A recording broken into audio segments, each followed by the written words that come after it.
Bonjour à tous, j'espère que vous allez bien.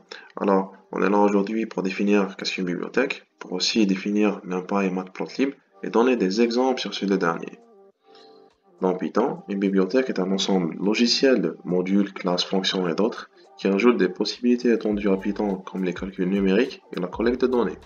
Elles sont regroupées et mises à disposition afin de pouvoir les utiliser sans avoir à les réécrire. Continuons par définir NumPy ou Numerical Python. NumPy est une bibliothèque pour Python spécialisée dans la manip des tableaux. On nomme essentiellement les vecteurs et les matrices. Elles sont plus performantes que les collections usuelles de Python, c'est-à-dire les listes. Et elles proposent un grand nombre de routines pour un accès rapide aux données. Et elles permettent d'effectuer des calculs numériques tels que les fonctions trigonométriques, les fonctions exponentielles et logarithmiques. Finissons-en par définir Matplotlib. Matplotlib est une bibliothèque complète pour créer des visualisations statistiques efficaces et interactives en Python. Plusieurs points rendent cette bibliothèque intéressante, par exemple l'export possible en de nombreux formats matriciels et vectoriels, une très grande documentation en ligne et une interface Pylab qui reproduit la syntaxe MATLAB. Alors dans cette partie, on va donner des exemples sur quelques fonctions concernant les tableaux de NumPy et aussi pour Matplotlib en dessinant un graphe avec la fonction plot. Commençons par importer le module NumPy. NP ici sera l'alias utilisé pour accéder aux routines de NumPy. Créons un vecteur de 10 valeurs par exemple de 1 à 10 en utilisant np.array.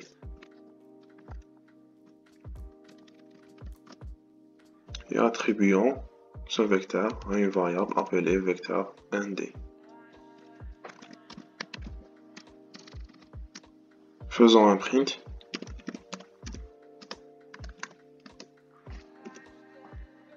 Et voilà, comme prévu, notre vecteur est affiché. On peut aussi ajouter des valeurs en utilisant la fonction append. Par exemple, ajoutons deux valeurs 3 et 5 au vecteur nd.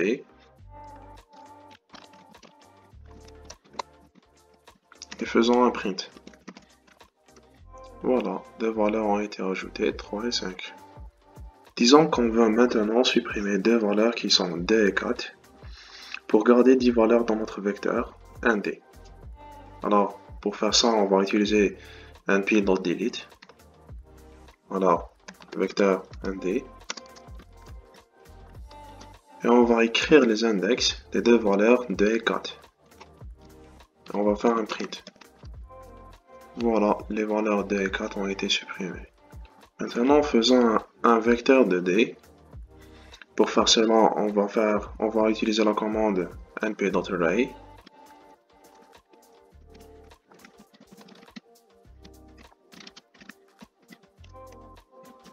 Et on fait un print. Voilà, un vecteur de d est affiché, 2 lignes et 5 colonnes. Maintenant, on veut comparer les deux vecteurs 1D et 2D selon le shape et le size.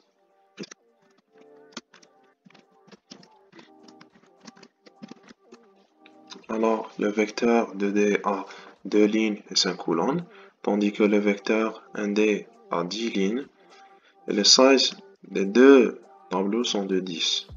Continuons par donner des exemples de Matplotlib. Commençons par importer NumPy et Matplotlib as np et plt. Alors, le vecteur taille représente le développement de la taille d'une personne au cours des années, tandis que le vecteur poids représente le développement de son poids. Alors, cette personne veut dessiner un graphe à l'aide de la fonction plot, qui représente le développement de son poids et taille au fur et à mesure de sa croissance. On utilise la fonction plt.plot. Les variables sont taille, poids, et on affiche avec plt.show. Voilà notre graphe. Ajoutons un titre.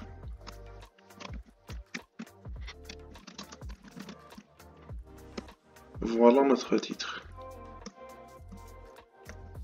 Maintenant, ajoutons une Y label et une X label. Voilà le Y label. et le Xlabel. On peut aussi ajouter une légende.